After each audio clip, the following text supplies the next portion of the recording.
لله رب العالمين والصلاة والسلام على أشرف الأنبياء والمرسلين نبينا محمد وعلى آله وأصحابه والتابعين ومن اهتدى بهداه واتبع سنته إلى يوم الدين.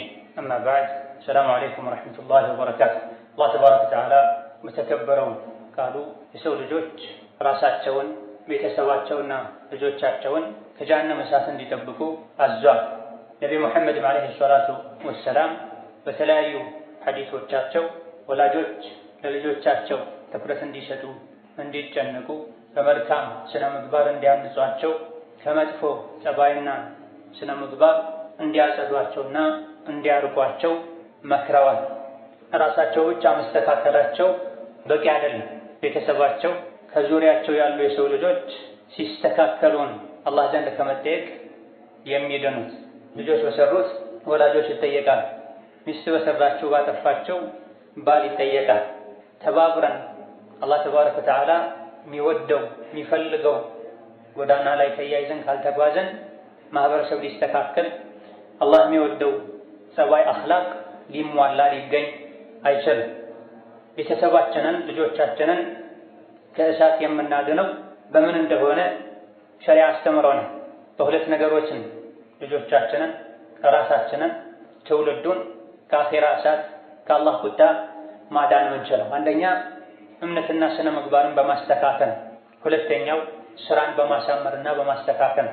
ልጆች የሚበላሹት በአንደኛ ደረጃ እምነታቸው ስነ ምግባራቸው ሲቀየር፣ የሙስሊምን እምነት የሙስሊምን ስነ ምግባር መላበስ ሲያቅታቸው፣ በሁለተኛ ደረጃ መልካም ስነ ምግባርን ቢያውቁትም ትክክለኛ እምነት ቢኖራቸውም ተግባራዊ ካላደረጉት ካልሰሩበት መበላሸታቸው መቀየራቸው አይቀርም። ኢዛ ከአላህ ተባረከ ወተዓላ ቁጣና ቅጣት እንድን ዘንድ የቂያም ቀን በወለድናቸው ልጆች ከማፈር እንድን ዘንድ እነዚህ ሁለት ነገሮችን ለልጆቻችን ማስገኘት መቻል አለብን። መልካም ጥሩ እምነትና ስነ ምግባር ከመልካም ስራ ጋር። ጥሩ ስነ ምግባርን እኛ ካላስተማርናቸው፣ ጥሩ እምነትን አቂዳን ካልያሳዝናቸው የማይቀር ነው። ልባቸው ባዶ ሆኖ አይቀርም። በመጥፎ ስነ ምግባር በመጥፎ እምነት ይሞላል።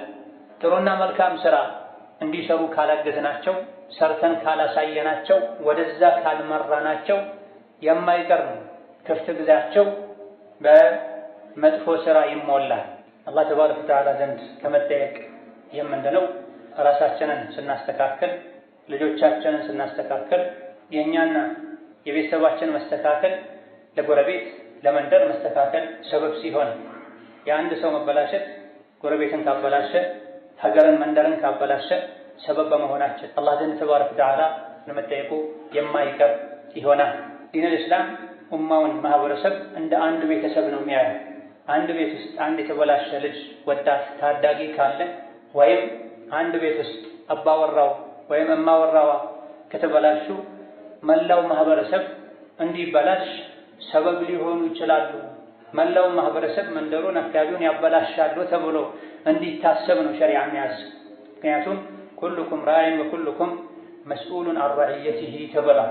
የኔ ልጅ ከተስተካከለ ስለ ሌሎች አያገባኝም የሚል አይነት አስተሳሰብ እንዲኖረን ሸሪዓ አይፈቅድም። ኡማው እንደ አንድ የሰውነት አካል ነው።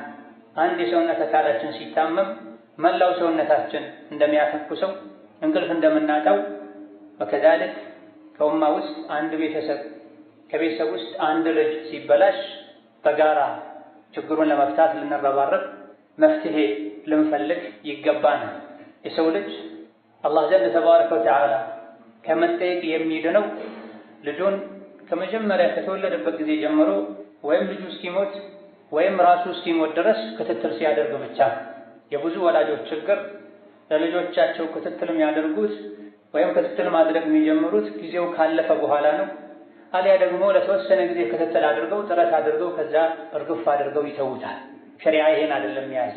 ህፃኑ ከተወለደበት ጊዜ ጀምሮ በል ወደ ኋላ አካባቢ ላይ እንደምናየው ህፃኑ ሳይወለድ ሳይፈጠር በፊት ጀምሮ መልካም አባት፣ አስተዋይ እናት ወደፊት ለሚወልዱት ልጅ ማሰብ አለባቸው። ሳትወለዱ በፊትም ከተወለዳችሁ በኋላ ለእናንተ አስቤያለሁ ተጨንቄያለሁ ሲል አቡ ልአስወድ ዱአሊ ታላቁ ታቢዒ ልጆቹ ገረማቸው። አባታችን ሆይ ከተወለደን በኋላ እሺ አስተምረህናል፣ በደንብ አንጸህናል፣ ከመጥፎ ነገር አርቀህናል፣ ሳንወለድ በፊት እንዴት ነው ለኛ የተጨነቀው ብለው ሲጠይቁት ጥሩ እናት መርጬላችኋለሁ ማታሳፍር አንገት ማታስደፋ ብለው መልሰዋል። ኢዳ ማህበረሰብ፣ ቤተሰብ፣ ትውልድ ጥሩ የሚሆነው ከችግር የጠራ ወይም ችግሩ ቀላል ሊባል ሊታከም የሚችል ነው የሚባለው ከመጀመሪያ እስከ መጨረሻ ለነፍሳችን፣ ለቤተሰባችን፣ ለማህበረሰባችን ስናስብና ስንጨነቅ። ቤተሰብን ማስተካከል፣ ራስን ማስተካከል የሙሉ ህይወት ኃላፊነትና ስራ ስናደርገው አባት እስኪሞት ከዱንያ እስኪወጣ አሊያ ደግሞ በሱ ኃላፊነት ስር ያለው ከሱ የተወለደው ልጅ ከዱንያ እስኪወጣ ድረስ አባትና ጥረታቸውን መተው የለባቸው። በዚህ መልኩ ከተረባረበን የጋራ ኃላፊነት ካደረግነው ልጆቻችን ይስተካከላል። ወደፊት ለኡማ ለሀገር ጥሩ ተስፋ ይኖራል።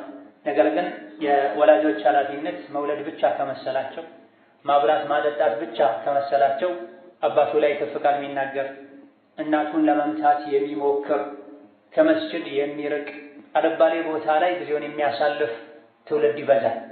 አሁን ላይ የምናየው ከዚህ የከፋ ነው።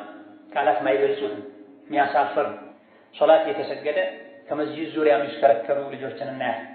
አለባበሳቸው የአብደላህ የአሕመድ የሙሐመድ ሳይሆን የሌላ ሰው የሚመስል ልጆችን እናያለን። ከወላጆቻቸው ምክርም አይቀበሉም። የረሱልን ዓለይሂ ሰላቱ ወሰላም ሱና መከተል አሳፋሪ ድርጊት መስሎ የሚታያቸው ወጣቶች በዝተዋል። አሁን ላይ ወጣት የሚባሉት ከተበላሹ ዛሬ ህፃን የሚባሉት ነገ የእነሱን መንገድ ነው የሚከተሉት፣ የእነሱን ቦታ ነው የሚተኩት። ከየት ነው እንዲህ አይነት ወጣቶች ታዳጊዎች የሚወጡት? ከኛ ቤት የኔ ያንተ የሱ የሷ ልጆች ናቸው። ይሄን ዛሬ ኃላፊነት ተሰምቶን ይህ ነገር አሳስቦን አስደንግጦን ካላከምነው ችግሩን ካልፈታ ነው የተባባሰ ከሄደ ሁላችንም ነገ አላህ ዘንድ መጠየቃችን ዛሬ ላይ በአየር ላይ የሚበረው ወደ አቅሉ መመለስ ያልቻለው ወጣት ነገ ወደ አቅሉ ሲመለስ ሲደክመው እኛን ተመልሶ መውቀሱ አይቀርም። ለምን እጃችንን ይዛችሁ አልመለሳችሁንም? ለምን መልካም አርአያ ያልሆናችሁልንም ማለታቸው የማይቀር። አላህ ተባረከ ወተዓላ መልካም ማህበረሰብ፣ መልካም ቤተሰብ የሚገኙበትን መንገድ ነግሮናል። የእስላም ሊቃውንት የፍቅህ ክታቦች ላይ የሐዲስ ክታቦች ላይ ቤተሰብን በተመለከተ ህፃናትን በተመለከተ ታዳጊዎችን በተመለከተ ጽፈዋል፣ አብራርተዋል። ነብዩ ሰለላሁ ዐለይሂ ወሰለም ህፃናት 7 ዓመት ሲሞላቸው ወደ 8 ሲገቡ ሶላት እንድናሰግዳቸው፣ ገና ሲወለዱ አቂቃ እንድናወጣላቸው፣ በመወለዳቸው ደስተኛ እንድንሆን፣ አላህ እንድናመሰግን፣ ጥሩ ስም እንድናወጣላቸው ኢላ ገይሪ ዛሊክ አዘዋል። ከዛ በኋላም ሲያድጉ ከፍ ብለው ራሳቸውን መምራት እስኪችሉ ድረስ ባለው ጊዜ ሁሉ አባት እናት ክትትል እንዲያደርጉ፣ መጥፎ ነገር ሲያዩ ፈጥነው እንዲያክሙ፣ እንዲህ አይባልም እንዲህ አይደረግም እንዲሉ ነብዩ አዘዋል አለይሂ ሰላቱ ወሰላም። በዚህ ነው የሰሃባዎች ትውልድ የተስተካከለ በአጭር ጊዜ ብዙ ትልልቅ ስራዎችን መስራት የቻሉት። ነብዩ ሰለላሁ ዐለይሂ ወሰለም ተርቢያ ስላደረጓቸው ራሳቸውን ከነቢ ባገኙት ትምህርት በእስላም አስተምህሮት ስላነጹ ዛሬ ወላጆችም የእስላምን አስተምህሮት ተግባራዊ የማድረግ እድላቸው ጠባብ ነው። ትክክለኛ ወላጅ ምን መስለው መስጂድ ቁጭ ስንል ከሰዎች ጋር ስንገናኝ ወሬ ላይ እማ ምን ሰማው የምናውቀውን መተግበር ላይ አብዛኞቻችን ትልቅ ክፍተት አለን። የመዘናጋታችንን ቸላ የማለታችንን ውጤት እያየነው። መስጂድ ውስጥ እንኳን ልጆቻችን ከኛ ጋር ቁጭ ብለው መማር መስገድ ሲገባቸው መስጂድ ከአንዱ በር ገብተው ከሌላኛው በር ሲወጡ እናያለን። ቴሌቪዥን ላይ፣ ኮምፒውተር ላይ፣ ሞባይል ላይ የሚያዩት የሚያደርጉት የሚያሳፍር የሚያስደነግጥ ሆኖ ነው የሚታይ። ይሄ የሆነው ወላጆች ራሳቸውን በእስላም ባለማነጻቸው፣ ባወቁት ባለመስራታቸው፣ ልጆች መልካም ራእያ የሚሆናቸውን አላህ የሚወደውን ነቢ የሚወዱትን መንገድ በተግባር የሚያሳያቸውን በማጣታቸው ምክንያት ነው። እነሆም ባለንበት ጊዜ ወጣቶች ታዳጊዎች የሚገባቸውን ክትትል ያገኙ አይደል። ለስሙ ትምህርት ቤት ይላካሉ፣ መድረሳ ይላካሉ። መድረሳና ትምህርት ቤት ላይ የሚያገኙት ውስጣቸው ላይ ያለውን ችግር ከስሩ ነቅሎ የሚያወጣ አይደል። መበላሸታቸው በሚያሳስበን ልክ ለመፍትሄ የጣለን እየሰራን አይደል። ማዕነሁ ሸሪዓ ሙሉ ከመሆኑ ጋር የሁሉንም ችግር የሚያክም የሚፈታ ከመሆኑ ጋር ወጣቶች ተበላሹ፣ ታዳጊዎች ተበላሹ ብለን በመናገራችን በማዘናችን ብቻ ችግሩ ሊፈታ አይችልም። እንዴት አድርገን እናስተካክላቸው? የመበላሸታቸው ምክንያት ምንድን ነው? ያለ ምክንያት አይበላሹ። ነቢያችን ሰለላሁ ዐለይሂ ወሰለም ሁሉም ህፃን ሲፈጠር ንጹህ ተፈጥሮ ላይ ሆኖ ይፈጠራል ብለዋል። ታዲያ ለምንድን ነው የሚበላሸውት? በሽታ ሲታወቅ ነው መድኃኒት የሚገኝለት ሕክምና የሚያገኝ። በሽታው ካልታወቀ ሕክምና ያገኝ። በሽታው ታውቆ ሕክምና ተገኝቶለትም መድኃኒቱን በአግባቡ ካልተጠቀሙ ፈውስ አይገኝም። እነዚህ ሁሉም የኛ ችግሮች ናቸው። በሽታውንም አንፈልግም፣ ምክንያቱንም ለማወቅ ጥረት አናደርግም። ታውቆ እንኳ የተነገረንን መድኃኒት ዒላጅ በአግባቡ አንጠቀምም። የኛ ትልቁ ስራችን ልጆች ተበላሹ ያለን ሁሌ ከንፈር መንገድ ሐዘንን መግለጽ። ይህ የት ያደርሳል? አላህ ተባረከ ወተዓላ ማንኛውም በአላህ ያመነ መልካም ስራ የሰራ ዲኑ ዱንያው እንደሚስተካከልለት ገልጿል፣ ነግሮናል። መን ዐሚለ ሷሊሐን ሚን ዘከሪን አው ኡንሳ ወሁወ ሙእሚን ፈለኑሕየነሁ ሐያተን ጠይበህ ብላ። ወንድም ይሁን ሴት ያመነ መልካም ስራ የሰራ ጥሩ ህይወትን እናኖረዋለን ብላ። ከዚህ ተቃራኒ የሆነ ህይወት የሚገጥመን እነዚህ ነገሮችን ስናጣ ስናጎድል፣ የራሳችን ኢማን ሲበላሽ፣ አኽላቃችን ሲበላሽ፣ ሸሪዓ የሚያዘንን መስራት መተግበር ስናቆም። እያንዳንዱ ወላጅ የልጁ አስተማሪ ከየትኛውም አስተማሪ በፊት እናት ለልጆቿ መድረሳ ናት ተብሏል። ጥሩ መድረሳ ከሆነች ከዛ ቤት የሚወጡ የሚወለዱ እዛ ቤት የሚኖሩ ልጆች በሙሉ ጥሩ ልጆች ይሆናሉ። እናት መጥፎ መድረሳ አስተማሪ ከሆነች ምላሷ፣ እጇ፣ ልቧ፣ ጸባዩ የተበላሸ ከሆነ ከተበላሸ ትምህርት ቤት የሚወጡ ልጆች የተበላሸ ስራና ጸባይ ነው የሚኖራቸው። ሕፃን ልጅ ከተወለደበት ጊዜ ጀምሮ ሁሉንም ነገር የሚወስደው ከአባት እናት ነው፣ ከቤቱን ራሱን ችሎ አድጎ ማገናዘብ፣ ማስተዋል፣ መለየት የሚችልበት እድሜ እስኪደርስ ድረስ ወላጆቹ ያደረጉት ሁሉ ለሱ መልካም። አባወራው ስራው ከበሮ መምታት ከሆነ ቤት ውስጥ ያሉት ስራቸው የሚሆነው ተነስቶ መጨፈር ነው ተብሏል። ታዲያ እያንዳንዱ አባት እኔ ማን ነኝ? ምንድነው የምመስለው? ቤት ውስጥ ስሆን ምን አይነት ጸባይ ነው ያለኝ? መኪና ውስጥ ስሆን ምን አይነት ጸባይ ነው ያለኝ? ከልጄ ጋር በመልኩ ነው ምግባባው? ሲያጠፋ እንዴት ነው ማረመው? መልካምነትን ትልቅነትን እንዴት ነው ማስተምረው? እኔ ትልቅ ሰው ነኝ ወይ? ለአርአያነት ብቁ ነኝ ወይ? የሚል የቤት ስራ ውስጡ ላይ ካልያዘ ልጆችን ትምህርት ቤት ስለላከ ብቻ፣ ቁርአን ቤት ስላስመዘገበ ብቻ፣ ታዋን ደረጃ አላህን ፈራ ስላለ ብቻ፣ የሆነ ሰዓት ላይ ተነስቶ ስለቆነጠጠ ብቻ ልጅ አይስተካከልም። ሕፃናት ነጭ ወረቀት ናቸው፣ ለስላሳ ጭቃ ናቸው። እንዳደረከው እንዳስያዝከው ቅርጽ ይሆናሉ። ነጭ ወረቀት ላይ የፈለግነውን ነገር ነው መጻፍ ምንችል። አባት እናት ካፊሮች ከሆኑ የአቡ ሁረይራ ሐዲስ ላይ እንዳለው ሁሉም ሕፃን ሲወለድ ንጹህ ተፈጥሮ ላይ ሆኖ ይወለዳል። ከዛ በኋላ ቢተው አላህ በሚወደው መልኩ ነው የሚያድገው የሚጓዘው። አባት እናት ናቸው ካፍር የሚያደርጉት ሙስሊም የሚያደርጉት። ከዛ በኋላ ባለው ጉዞው ደግ ሰው የሚያደርጉት መጥፎ ሰው የሚያደርጉት አባት እናት ናቸው ብላ። አባት እናት ውሸታሞች ከሆኑ፣ ጨካኞች ከሆኑ፣ ዘረኞች ከሆኑ፣ ምላሳቸው አደብ ከሌለው ገደብ ከሌለው ልጆች ሲያድጉ ራሳቸውን የሚያገኙት እንዲህ አይነት ባህሪ ላይ ነው። ሕፃናት ለአካለ መጠን እስኪደርሱ ድረስ በሚሰሩት ስራ አይጠየቁም። ነገር ግን ለአካለ መጠን እስኪደርሱ ድረስ ባለው ዕድሜ ውስጥ በሚሰሩት መጥፎ ስራ ሁሉ የምትጠየቀው አንተ ነህ፣ አንቺ ነሽ። ይሄ የማይቀር ምክንያቱም ነብዩ ሰለላሁ ዐለይሂ ወሰለም ሩፊዐ አልቀለሙ ዐን ሰላስ ብላ መላእክቶች የሚጽፉበት ብዕር ስራ አይሰራም ከሶስት ሰዎች ላይ ተነስቷል፣ ታግዷል። ከአእምሮ በሽተኛ፣ ከተኛ ሰው፣ ከህፃን ሐታ ያህተልም ለአካለ መጠን እስኪደርስ ድረስ ህፃን የሚሰራውን ስራ የመላእክቶች መዛብ ብዕር አይጽፍም ብላ። ታዲያ ህፃናት የሚያጠፉት ጥፋትስ ተርፎ ቃል የሚናገሩ፣ የሚሳደቡ፣ መንገደኛን አዳ የሚያረጉ፣ የሰው ገንዘብ የሚቀሙ፣ የተደባደቡ፣ የሰው ጥርስ የሚሰብሩ፣ ሰውነቱን የሚያቆስሉ፣ መስጂድ ላይ ሰዎችን አዳ የሚያረጉ ብዙ ጥፋት የሚያጠፉ ልጆች አሉ። ለአቅመ ጥፋት የደረሱ ያደረጉትን ቢያደርጉ ለአካለ መጠን እስካልደረሱ ድረስ አይጠየቁም አላህ ዘንድ። የምትጠየቀው አንተ ነህ አባት፣ የምትጠየቂው አንቺ ነሽ እናት። ልጆችን ከልጅነት ጀምረን እንዳደረግናቸው ይሆናል። ወደ አጠፍናቸው ይታጠፋሉ፣ ወደ መራናቸው ይመራል። እስኪደርቁ ድረስ ዝም ካልናቸውሳ እኛን ያደርቁናል። ህይወትን እንድንጠላ ያደርጉናል።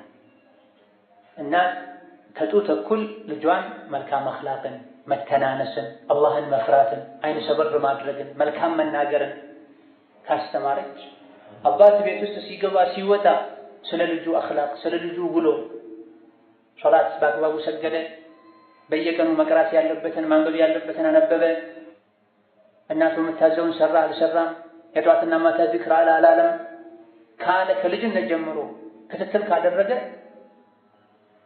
ነጭ ወረቀት የተጻፈበትን ሁሉ መልካም ነገር ይይዛል። ቸላ ከተባለ ግን በቆሻሻ ይሞላል። አገልግሎት የሚሰጥ ወረቀት በአግባቡ ከተጠቀምከው ወረቀት ሆኖ ያገለግልሃል። የሆነ ቦታ ጥለህ ከተውከው ግን አቧራ ይነክሳል፣ ቆሻሻ ይጻፋል ላይ ነው፣ የሸረሪት ዱር ያደረበታል። ሀከዛ ልጆቻችን እነሆ ልጆቻችን ታዳጊዎች፣ ወጣቶች አማና ናቸው፣ አደራ ናቸው። አማናን እንድንጠብቅ አላህ ዘንድ ቁ አንፉሰኩም ወአህሊኩም ናረን ብሎናል። ራሳችሁንም ቤተሰባችሁን ልጃችሁን ሚስታችሁን ከእሳት ጠብቁ ብሎናል። እያንዳንዱን ባለ አደራ አላህ ስለ አደራው ይጠይቀዋል ብለዋል ነብዩ ሰለላሁ ዐለይሂ ወሰለም። ኢነላሀ ሳኢሉን ኩለ ራዒን ዐማ ስተርዐሁ፣ ሁሉንም ኃላፊ የሆነን ሰው ስለ ኃላፊነቱ ይጠይቀዋል። ስለ ሚስትህ ስለ ልጅህ አላህ ይጠይቃል።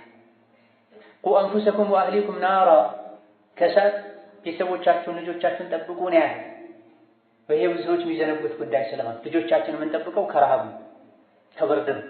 ይሄ ተፈጥሯችን አስገድዶን የምናደርገው ትኩረት ሊሰጠው የሚገባው ካልተደረገ ዱንያን አኺራን የሚያበላሸው ወደ ጀሀነም እሳት ከሚወስድ ጸባይ ስራ አለማዳኑ አለማስጠንቀቁ። ይሄን ቸላ ማለታችን ልጆቻችን ወጣቶች ታዳጊዎች ችግር ላይ እንዲወድቁ ሰበብ ሆኗል። የታዳጊዎች የወጣቶች ችግር ማለት አኽላቃቸው የሚያበላሹ ነገሮች፣ ዱንያቸው የሚያበላሹ ነገሮች፣ አኺራቸው የሚያበላሹ ነገሮች ማለት ራሳቸው የሚሰሩትም ይሁን ሌሎች ባደረጉት ምክንያት እነሱ ላይ ጉዳት የሚያደርሱ ነገሮች በሙሉ የወጣቶች ችግር ናቸው፣ የወጣቶች እንቅፋት ናቸው። ሶላትን በአግባቡ አለመስገዳቸው፣ ቆሻሻ ፊልሞችን ማየታቸው፣ በሱስ መጠመዳቸው፣ የተቃራኒ ጾታ ፈተና ላይ መውደቃቸው የወጣቶች ችግር። ወከዛልክ ማህበረሰቡ ግዴታውን በአግባቡ ባለመወጣቱ ምክንያት የወጣቶች ግንዛቤ አመለካከታቸው መቀየሩ፣ ለዲናቸው ቦታ አለመስጠታቸው፣ ትልቁ የህይወት ሀደፋቸውና ግባቸው መብላት፣ መጠጣት፣ ትልቅ ዱንያዊ ደረጃ ላይ መድረስ፣ ጥሩ መኪና መንዳት ኢላ ገይሪ ዛሊክ ብቻ ሆኖ እንዲቀር ማድረጉ የወጣቶች ችግር። ትልቁ አሁን ላይ የሚታየው ለወጣቶች መበላሸት ሰበብ የሆነው ግብን አለማወቅ ነው። እያንዳንዱ ህፃን ነገሮችን ለይቶ ማወቅ የሚጀምርበት እድሜ ላይ ልክ እንደደረሰ ወደፊት ምንድነው የምትሆነው ተብሎ ይጠየቃል። ብዙ ጊዜ ለመጠየቅ አንደኛ የሚሰጠው ምላሽ ብዙ ወላጆችን ያስደስታል። ነገር ግን በተግባር ሲታይ የዛሬ 10 ዓመት ልጅህን የጠየቅከውን ዛሬ መልሰህ ብትጠይቀው ያ የሰጠህን መልስ ለማሳካት የሚከፍለውን ዋጋ እየከፈለ ነው ወይ? አንተ ስለዛ ለማብቃት የሚጠበቅብህን ግዴታ የተወጣህ ነው ወይ? ብዙ ልጆቻችን ሁሉ ዶክተር መሆን ፈልጋለሁ፣ አየር አብራሪ መሆን ፈልጋለሁ ነው የሚሉት። ግን ወደፊት ዶክተር መሆን የሚፈልግ አየር አብራሪ መሆን የሚፈልግ ሰው ዛሬ ከ10 ዓመት በፊት ከ15 ዓመት በፊት እንዴት ነው መማር ያለበት? እንዴት ነው ማጥናት ያለበት? ያሰቡትን ሁሉ የሚያሳካው አላህ ጋር ግንኙነቱ ምን መምሰል አለበት? እንዲሁ በአንዴ በህልም አይደለም ዶክተር የሚኮን አየር አብራሪ የሚኮን። እንደው እነዚህ ምኞቶች የሙስሊም ምኞት ናቸው ካለን ማለት ነው ትልቁ የልጃችን ሀደፉ ግቡ እነዚህ ነገሮች ናቸው ወይ መሆን ያለባቸው? ሙሐመድ ኢብኑ ሙሐመድ፣ ሙሐመድ ኢብኑ አህመድ፣ ሙሐመድ ኢብኑ አብደላህ ስትጠይቀው አየር አብራሪ መሆን እንዲህ መሆን እንዲያ መሆን ነው የሚልህ። ሌላኛው ከበደ ኢብኑ ከበደንም ስትጠይቀው አየር አብራሪ ዶክተር መሆን ነው የምፈልገው ነው የሚልህ። ሌላስ አብደላህ ከዛ ከፍ ያለ ግብ ሀደፍ ሊኖር አይገባም? ትልቅ ሆኜ መኪና መግዛት፣ የራሴ ብር እንዲኖረኝ ማድረግ፣ ከፍ ሲል እንዳንተ አብቼ መውለድ ነው የሚልህ። ከዛ ውጭ የለም። እኛ ለልጆቻችን ልናሳየው የሚገባ ታርጌት ግብ መብላት፣ መጠጣት፣ መኖር፣ ማግባት፣ ዱንያን ማሳደድ፣ ከዛ መውደቅና ቀብሮ መግባት ብቻ። የሙስሊሙም የካፍሩም ሀደፍ ግቡ ይሄ ብቻ ነው ያለበት። የህይወት ተልኳችን ምንድን? የተፈጠርነው ለምን ነው? ምንኖረው ለምንድን ነው? እስከ መቼ ነው? በመልኩ ነው መኖር ያለው? አላህ የሚወደውን አይነት የሙስሊም ህይወት በመልኩ ነው የምኖረው? ልጆቻችን መቼ ነው በአስተሳሰብ እንደዚህ ከፍ የሚሉት የምናደርጋቸው? የህይወት ግባቸው እንዴት አድርገን ነው የምንቀርጽላቸው? መንገዱ የምናሳያቸው? የለንም። ሲጀምር አብዛኞቻችን ፋቂዱ ሸይእ ላ ዩዕጢህ ይባላል። በአሁኑ አንድን ነገር ራሱ እጅ ላይ ማግኘት የማይችል ሰው ለሌሎች ሊሰጥ አይችልም ተብሏል። ያደግነው በዚህ መልኩ ነው። ግብርናው ዓለም ላይ ያለ ለልጁ የሚያወራው ስለ ጥንድ በሬዎች ነው። ከፍ ካለ ደግሞ ስለ ዘመናዊ የእርሻ መሳሪያ ነው፣ ስለ ሰፊ የእርሻ መሬት ነው። ነጋዴ ደግሞ ብዙ ሱቆችን እንዴት አድርጎ መክፈት እንደሚችል፣ ከፍ ካለም ካምፓኒዎችን እንዴት አድርጎ መክፈት እንደሚችል። አስተማሪ ልጁን ጎበዝ አስተማሪ እንዲሆንለት፣ ጥሩ ደራሲ እንዲሆንለት ቢመኝም ያ ልጆቻችን የተበላሹት መንገድ ላይ የቀሩት የተንዘላዘሉት 20 ዓመትም ሞልቶት 18 ዓመትም ሞልቶት ጡጦ እንደሚጠባ ህፃን የሚያደርገው ለልብሱ ለሱሪው ለጫማው ብቻ የሚያለቅሰው ፊት ለፊት ትልቅ መንገድ እንዳለ ዓላማ እንዳለ ግብ እንዳለ ስላላሳወቅን ነው፣ ሰርተን ስላላሳየን። እንዲህ አይነት ኑሮ ስላልኖረን ኢብኑ አቲር አልሙኽታር ሚን መናቂብ አልአኽያር በተሰኘው ክታባቸው መጨረሻ አካባቢ ላይ የትልልቅ ሰዎችን ታሪክ በቅደም ተከተል ጠቅሰው ስለ ሴቶች፣ ትልልቅ ሴቶች፣ ትልልቅ ህፃኖች ዳሰው። ከዚህ መሃል አንዱ ደጋግ ከሆኑ ወላጆች የተወለደች አንዲት ህፃን አባቷ ጋር መታ አባቴ ሆይ ራበኝ አለችው። ብዙ ጊዜ ከአላህ ጋር ነው የሚያያይዛት የነበረውና የሚያገናኛት የነበረውና አላህን ጠይቄ አለ። አባቴ ሆይ አላፍርም እንዴ? እንዴት አላህን ተባረከ ወተዓላ ራበኝ ዳቦ ሰጠኝ እለዋለሁ? አላህ እንዴት እንደዚህ ትንንሽ ነገር ይጠየቃል ብላ መልስ እንደሰጠች ዘግባል። ህፃኗ ትንሿ ልጅ ራበኝ ብላ አባቷን ሄዳ የምትጠይቅን ልጅ ወደ አላህ ሲመልሷት የአላህን ተባረከ ወተዓላ ትልቅነት፣ አላህ ተባረከ ወተዓላ ምን መጠየቅ እንዳለበት፣ አላህ የሚጠየቀው ጀነትን፣ አላህ የሚጠየቀው ውዴታውን፣ አላህ የሚጠየቀው በሰላም ሱራቱን አሻግረኝ ነው። እንደዚህ ትንሽ ነገር እንዴት አላህን ጠይቃለሁ? አንተ ማድረግ የምትችለው ነው ይሄ፣ አንተ ስጠኝ ማለት ነው። ልጆቻችንን ትልልቅነትን ካስተማርናቸው ትልቆች ይሆናል። ትንሽነትን፣ መንዘላዘልን፣ መንገድ ላይ መቅረትን፣ ዓላማ ቢስነትን፣ ትልቁ ጭንቅ ሆድ መምላትን፣ የዱንያ ጠፊ ቁሳቁሰን መሰብሰብ እንኳን ያስተማርናቸው ይሄን ነገ አገኘዋለሁ፣ አባቴ አቅማለሁ፣ እኔ ለጊዜው እንደፈለግኩ ልሆን፣ ነገ አባቴ ሲሞት ብዙ ሀብት አገኛለሁ፣ ካልሆነም 20-30 ዓመቴ ሲሞላኝ አባቴ የሆነ ስራ ይፈጥርልኛል ብለው 24 ሰዓት ሙሉ በከንቱ እንዲቃጠል ያደርጋል። አካላቸውን ያደልባሉ፣ አቅላቸውን ልባቸውን ያቀጭጫሉ። ቦታ ከቦታ ሰይል ይሆናል። ለስሙ ብዙ ልጆች አሉት፣ ግን አንድ እንኳ የአይን ማረፊያ የሚሆን ነገ ይተካኛል የምትለው ልጅ አይኖርም። ለምን? አንተ ነህ ይሄን የመረጥከለት፣ አካሉን ያደለብክ፣ አእምሮን ያቀጨጭከው። ስለዚህ የሙስሊም ግቡ ሀደፉ ምንድን ነው? ቅድም ያልናቸው ነገሮች ናቸው። ያ ከሆነ መማር፣ ትምህርት መጨረስ፣ ከዛ በኋላ የሚደረስበት የትምህርት ከፍታ ላይ መድረስ፣ ከዛ ትልቅ ደሞዝ ማግኘት፣ ከዛ ቤት መግዛት፣ ዘመናዊ መኪና መግዛት፣ አየር ማብረር፣ ዶክተር መሆን፣ ከዛ ይሄ ሁሉ ዱንያ አላህ ዘንድ የትንኝን ክንፍ ያክል ቦታ የላትም ተብሎ ዳሩ ይሄ የሙስሊም ሀደፉ ግቡ አላህ ተባረከ ወተዓላ ምን ሊሆን እንደሚገባው ቁርአን ላይ ነግሮናል። ነቢያችን ሰለላሁ ዐለይሂ ወሰለም ሐዲስ ላይ አመላክተውናል። የዚህን አይነቱን አስተሳሰብ በር ወላጆች ካልከፈቱ ልጆች ባንዴ አያገኙት። ከስንት አንዱ ናቸው አላህ ተባረከ ወተዓላ በልጅነት አስተምሯቸው አሳውቋቸው ሊያውቁ የሚችሉት። ከስንት አንድ ከልጅነት ጀምሮ አላህ ብሩህ አእምሮ ልዩ ተፈጥሮ ሰጥቷቸው አርቀው እንዳያስቡ የሚያደርገውን የማህበረሰቡን አጥር የጅህልናን አጥር ሰባብረው የሚወጡ ይኖራል። ከስንት አንድ ናቸው። ነገር ግን አብዛኛው አባቱ እንቅፋት ይሆንበታል፣ እናቱ እንቅፋት ትሆንበታል። እሱ በሚያይበት መስኮትና መነጽር ብቻ ነው የሚያዩት። የሚኖረው ለአዱንያ ብቻ ይመስላቸው። ከስንት አንድ አልፈው አርቀው ትልልቅ ነገር እንኳ ቢያስቡ ሆኖ መገኘቱ ላይ ስራ አይሰሩም፣ ቤተሰብ አያግዛቸውም። ዛሬ 3 ዓመት አካባቢ ላይ አንድ ልጅ አግኝቼ ጠየቁት፣ ወደፊት ምንድን ነው መሆን የምትፈልገው? የመስጂድ አልሐራም ኢማም መሆን ነው የምፈልገው አለ። ሐቂቃ መልሱ፣ ወኔው፣ ምኞቱ በጣም ደስ አለ። ነገር ግን ከዚህ በኋላ ሆን ብዬ ስከታተለው መስጂድ የለም።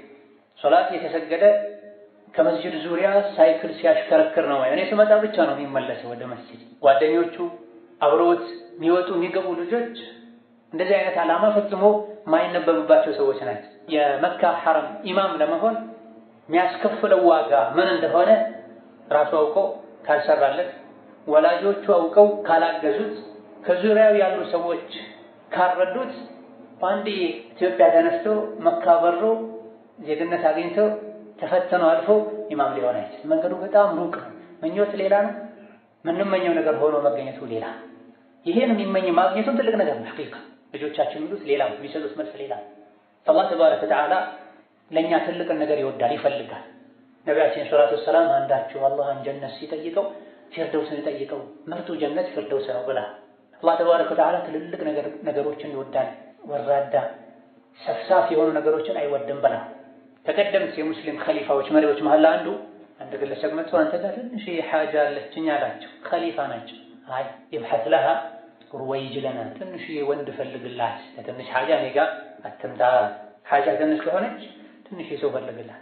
ሙእሚን ፊት ለፊቱ ያለን ጋራ አስወግደዋለሁ ብሎ በአላህ ተመክቶ ከጀመረው ያስወግደዋል ይላል ኢብኑል ቀይም ረሒመሁላህ ተዓላ። ንያችን ምኞታችን ትንሽ ሆኖ አላህ ተባረከ ወተዓላ ለእኛ የሚያደርገው እገዛ ነስሩ ትንሽ ሆነ እንጂ ትልቅ ነገር ብንመኝ የተመኘነውን ትልቅ ነገር የምናሳካበትን መንገድ ብንከተል እንደዚህ ባልሆነን ነበር።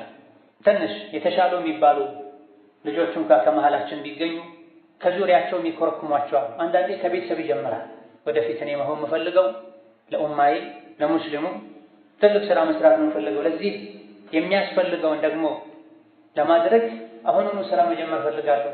ሌሊት ማጥናት ማንበብ ፈልጋለሁ። ቁርአን መሐፈዝ ፈልጋለሁ። ዒልም መማር ፈልጋለሁ። ከትምህርት ጎን ለጎን እነዚህ ነገሮችን ሁሉ ማድረግ አለብኝ ቢል ይሄን ሁሉ አልችልም። ዝም ብለህ ትምህርትን ተማር የሚል ወላጅ አለ ከኛ ማለት። ስለዚህ ዑለሞች አሉት፣ ደረሶች አሉለት። አንቺ ዝም ብለሽ ኑሪ፣ ለራስህ ብቻ አስብ የሚሉ የኸይር እንቅፋቶች አሉ። ስለዚህ የመጀመሪያው የዘመኑ ወጣት የታዳጊ ችግር ግብን ለማወቅ ለምን ተፈጠረን ለማወቅ ያወቅነው እንደሆነ ለተፈጠረለት ዓላማ መስራት አለመቻል፣ መኖር አለመቻል። ወከዛሊከ ጀዐልናኩም ኡመተን ወሰጠን ሊተኩኑ ሹሀዳአ ዐለ ናስ፣ እናንተን ምርጥ ህዝብ አድርገናችኋል፣ መላው የሰው ዘር ላይ መስካሪዎች አድርገናችኋል ይላል። መስካሪ የምንሆነው መላው የሰው ዘር ዘንድ በስራ በተግባር ስንደርስም ይሄ ትክክል ነው አድርግ፣ ይሄ ትክክል አይደለም አታድርግ ስንል፣ አርአያ መሆን ስንችል፣ ሰርተን ማሳየት ስንችል የተኛ ሰው ምስክር አይደለም። ምስክር የሚሆነው የሚንቀሳቀስ ሰው፣ የሚያይ ሰው፣ የሚሰማ ሰው፣ መወሰን የሚችል ሰው፣ ነገሮችን ማመዛዘን የሚችል ሰው። የነቢዩን ኡመት አላህ ተባረከ ወተዓላ ጀዐልናኩም ኡመተን ወሰጣ፣ ምርጥ ህዝብ አድርገናችኋል። ምርጥነቱ በእኛ ብቻ መገደብ የለበትም። ሊተኩኑ ሹሀዳአ ዐለ ናስ፣ الناس العرب والعجم، الناس المسلم والكافر، الصغير والكبير። ክንፍ አቅለህ ሁሉ ለመድረስ ክንፍ አቅለህ ለመብረር እንድታስብ የሚያደርግ ነው የቁርአን ሪሳላ። ቤትህ ላይ ብቻ ስራ እንደሰራ ማለት ነው። ሀገርህ ላይ መንደርህ ላይ ብቻ አይደለም። ከዙሪያ ያለውን ፈሳድ ስታይ፣ ከዙሪያችን ያለውን ችግር ስናይ፣ የኡማውን ቁስል ስናይ አንዳንዴ እንቅልፍ ያሳጣል። ተጨማሪ እጆች ኖረውኝ፣ ተጨማሪ እግሮች ኖረውኝ፣ ተጨማሪ እድሜ አግኝቼ በሰራው ችግሩን በቀነስኩ ትላለህ። ችግሩ ሲገባል ቁርአንን በሚገባ ለተግባር ስናነቡ አላህ ያለኝ ያለው ጀዐልናኩም ኡመተን ወሰጠን ሊማዳ ሊተኩኑ ሹሀዳአ ዐለ ናስ፣ ከጫፍ እስከ ጫፍ ከፀሐይ መውጫ እስከ ፀሐይ መጥለቂያ ያለውን ችግር መፍታት የኔ ግዴታ ነው የሚል ህዝብ እንድንሆን ነው ቁርአኑ የሚያዘን። ይህ የሚሳካው የራሳችን ችግር ስናስወግድ፣ ራሳችንን ስናጸዳ፣ አብሮን ያሉ ሰዎችን ስናጸዳ፣ በመልካም ስነ-ምግባር ስንታነጽ፣ ልጆቻችን ስናንጽ፣ ሀም ገማችን ጠዋት ወተን ሁለቱን ኪሳችን በብር ሞልተን መመለስ፣ ለልጆቻችን ጥሩ ልብስ ማልበስ፣ ዘመናዊ መኪናዎችን ግቢ ውስጥ ማቆም ብቻ ከሆነ ለራሳችንም አልሆነም ማለት። ምርጥ የምንሆነው በእምነት በስነ ምግባር በተግባር አላህ የሚፈልገው ደረጃ ላይ ስንሆን ብቻና ብቻ። ለራሳችን እዚህ ደረጃ ካልደረሰን ሌሎች ወደዚህ ሊመጡ አይችሉም። አረ እንቅፋት እንሆናለን። የኋላ ቀርነት የስንፍና ምሳሌ ነው የምንሆነው። እስላም የዓለምን ችግር ይፈታል ነው የሚለው ቁርአን ሐዲስ። የእኛን ችግር ካልፈታ፣ ችግራችንን እስላም እንዲፈታልን ዝግጁ ካልሆነ የጀህልናን ችግር፣ የድህነትን ችግር፣ የእርስ በርስ ግጭትን ችግር ቁርአን ፈቶታል፣ ሐዲስ ፈቶታል። እኛ ግን ወደዛ ሊሄድ ነው። በተለያዩ ችግሮች ውስጥ እየተሰቃየን እንገኛለን። ለልጆቻችን ይሄን ነው ማስተማር ያለብን። ተልእኳችን ዓላማችን ሰፊ ነው። ፀሐይ በደረሰችበት ሁሉ የኛ ተጽዕኖ መኖር አለበት። በምን ባለ ትልቅ ወኔ በመሆን ልጆቻችንን ወተት ስናጠባቸው የህፃናት ምግብ ስናጎርሳቸው ይሄን አብረን ወደ አቅላቸው እንዲገባ በማድረግ ገና ከልጅነት በመጀመር ነው። እማ ካደጉ በኋላ ከፍ ካሉ በኋላ በራሴ ህይወት እኔ ወስናለሁ ይሉሃል። እንዲሉም ትምህርት ይሰጣቸዋል በየቦታው። ምን አገባህ በኔ ህይወት ትላለች የ18 ዓመት ልጅ ከአይንህ በላይ መሳሳላት ልጅ ነው። ምን አገባህ በኔ ህይወት ይላል፣ ወይም በቃል ወይም በተግባር። ይሄ ትክክል አይደለም ልጅ ተው ተመለስ ስትለው እሺ አባቴ ካሁን በኋላ አስተካክላለሁ ማለት ሲገባው እያጉረመረመ እየተገላመጠ መሄድ ከሆነ ምን አገባህ ያለ እንዲህ ያደረገው አንተ ነህ። ገና ከ3 4 ዓመቱ ጀምረህ አልያዝከው አላነስከው ጥሩና ካልመረጥከለት የት ዋልክ ከመሸህ አላልከውም።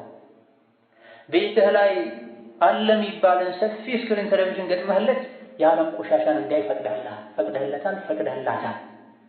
እጁን እስራህ አንድ ሰው ውሃ ውስጥ ከጣልከው በኋላ እንዴት ውሃ ውስጥ ትገባለህ አይባልም። እኛ ነን ያበላሸናቸው ያለው ልጆች ዓላማ ቢስ እንዲሆኑ ያደረግናቸው የህይወትን ዓላማ እንዳይረዱ ያደረግናቸው ስለዚህ ልጆቻችን ትልቅ እንዲሆኑ ከፈለገን ቀድመን ትልቅ ልንሆን ትልቅ ሀደፍ ግብ ሊኖረን ይገባል። ከልጅነት ጀምረን ስራ ልንሰራባቸው ይገባል። የዛሬ 20 ዓመት ልጅህ ምን ሊሆን ነው የምትፈልገው? ዛሬ ስራ ጀምር። ከተወለደበት ቀን እስላም ያስተማረን ይሄ የተወለደ ቀን የሚደረጉ ሱናዎች አሉ። ጆሮ ላይ አዳን ይባላል። ተህኒክ ይደረጋል። በነቢይ ኻስ ነው አይደለም፣ ኺላፍ እንዳለ ሆኖ ቴምር እንዲቀምስ ይደረጋል። ለመወለዱ ደስተኛ መሆን አደብ ስርዓት። 7 ቀን ሲሞላው አቂቃ ይወጣል።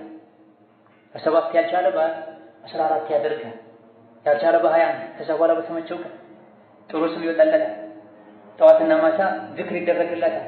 ነብዩ ሰለላሁ ዐለይሂ ወሰለም ሐሰንና ሁሰይንን ዝክር ያደርጉላቸው ነው፣ ዱዓ ያደርጉላቸው ነው። ኢብራሂም ዐለይሂ ሰላም እስማኤልና ኢስሐቅን ዱዓ ያደርጉላቸው ነው። ከሸር ከክፋት በአላህ እንዲጠበቁ አላህ እንዲጠብቃቸው ያደርጉ ነው። ከዚህ ተከታታይ ልፋት በኋላ ነው የምትፈልገው አይነት ልጅ አይነ ማረፊያ ማየት የምትችል። ነገር ግን አባት ጠዋት ወጥቶ ዱንያን ሲያሳድድ ይውላል፣ ማታ ገብቶ ይተኛል። ቢበዛ ልጆች እራት በሉ፣ ልብስ ቀየሩን፣ ሌላ ሐጃ የለም። እንደው ትንሽ ይሻላል የሚባለው አባት ትምህርት ቤት ሄዱ፣ የቤት ስራ ሰሩ፣ ከዛ ከልጁ ቁጭ ብሎ ቢጫወትበት፣ አብሮ የሚያነብበት፣ የሶላት አደብ የሚያስተምርበት፣ የአመጋገብ ስነ ስርዓት የሚያስተምርበት፣ ከአፉ ለወጣ አንድ መጥፎ ቃል ቆም ብሎ አስቦ ተገቢው መልስ የሚሰጥበት ጊዜ የለውም። የለም አንድ ብርጭቆ ሲሰበር የቤቱ መብራቶች ሁሉ በሱ ጩኸት ሊረግፉ ይደርሳሉ። ብርጭቆ ተሰበረ፣ ሞባይል ተሰበረ፣ መኪና ተላጠበ። ነገር ግን 3 ሶላት ልጅ አልሰገደም። ይበዛ ባይኑ መጥፎ መልእክት አስተላልፎ ቢሄድ ነው ያው 2 ቀን 3 ቀን። እንደዚህ አይነት የባሰ ልጁን የሚያበላሽ ችግር የለውም ትንሽ ነው ጥፋቱ የሚሉ አይነት አያያዞችን ይዞ ቆይቶ ኋላ ላይ ልጁ ሲበላሽ ከመስመር ሲወጣ አላህ አያድርገው አያሳየው ሴት አቅፎ ሲመጣ ደብቆ ሌላ ቦታ ላይ የዚና ልጅ አሳቅፎ ሲመጣ ዜና ሲሰማ ይደነግጣል፣ አንገቱን ይደፋል።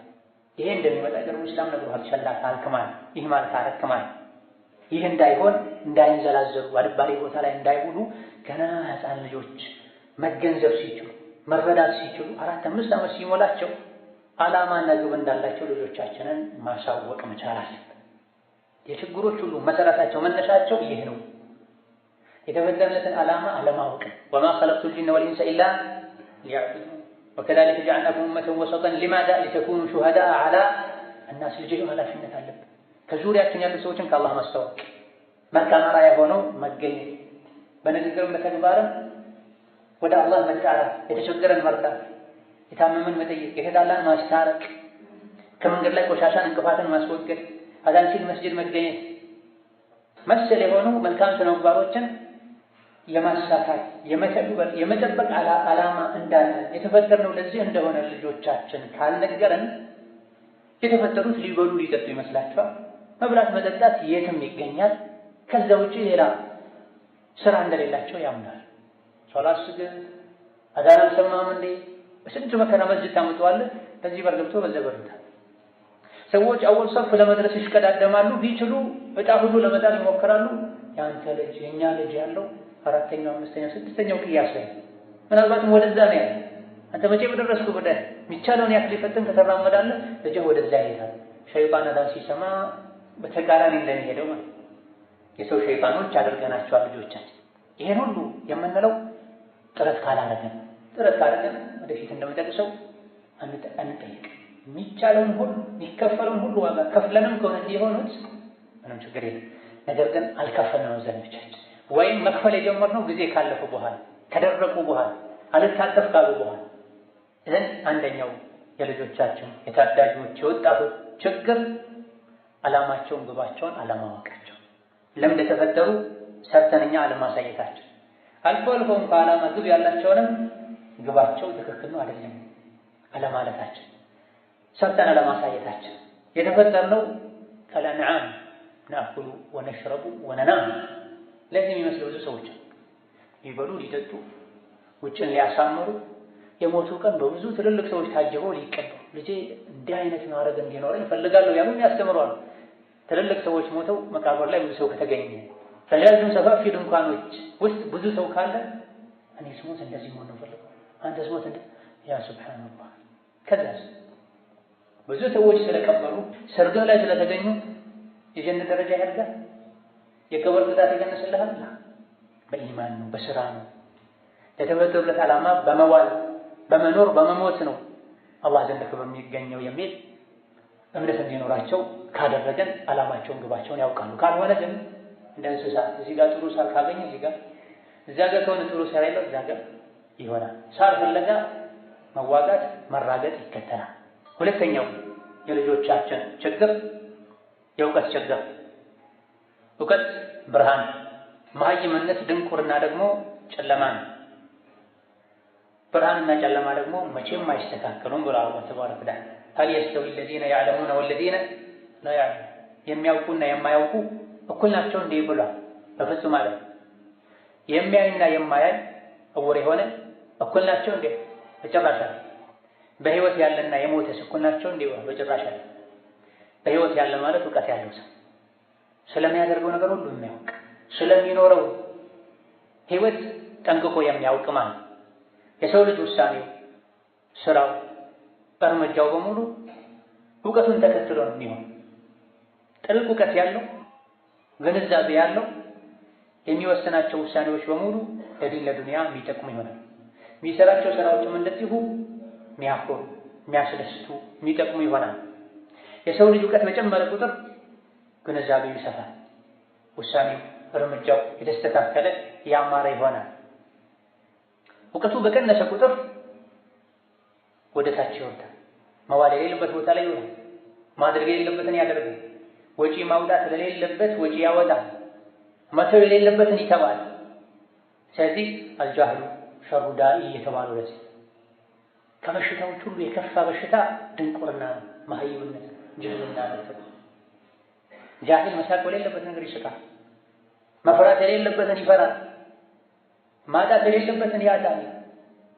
ወርቅን እንቁን በፋንዲያ ይሸጣል። ኢዳ ነቢ ሙሐመድ ሰለላሁ ዐለይሂ ወሰለም እውቀት በጨመረ ቁጥር ደረጃ ስለምንጨምር ብዙ ኸይር ስለሚገኝ ወቁል ረቢ ዚድኒ ዒልመን ብሏቸው።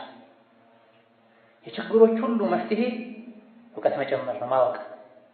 የአደጋዎች ሁሉ መንስኤ ጅህልና ነው፣ ድንቁርና፣ የአላህን ሐቅ ለማወቅ የሰዎችን ሐቅ ለማወቅ። ስለዚህ ችግሮችን ሁሉ የሚፈታ እውቀት ስለሆነ የችግሮች ሁሉ መነሻ ጅህልና ስለሆነ አላህ ሆይ እውቀት ጨምርልኝ በል ብሏቸዋል ነቢ ሰለላሁ ዐለይሂ ወሰለም። ባለማወቅ ብዙ ያሳለፍናቸው ያጠፋናቸው ነገሮች ዛሬ ትንሽ ስናውቅ በቁጭት እንድንሞት ያደርጉናል። ያኔ ባወቅኩኝ እንላለን። አሁኑኑ ጀመረን ካወቀን ልጆቻችንን ካሳወቀን ካስተማረን ያለፈውን ሚክስ ደረጃ ላይ መድረስ እንችላለን። ሁሌም ግን ጅህልና ላይ የምንቆይ ከሆነ ያለፈው ጥፋት ሳያንሰን ጥፋት ላይ ጥፋት እየደራረብን መቆየታችን የማይቀር ይሆናል። ወጣቶች አብዛኛውን ጊዜ የትምህርት ፍላጎት ይኖራቸዋል። ለመማርም ጥረት ያደርጋሉ። በየኮሌጁ ከፍተኛ የትምህርት ተቋማት ላይ የሚገኙትም ወጣቶች ናቸው።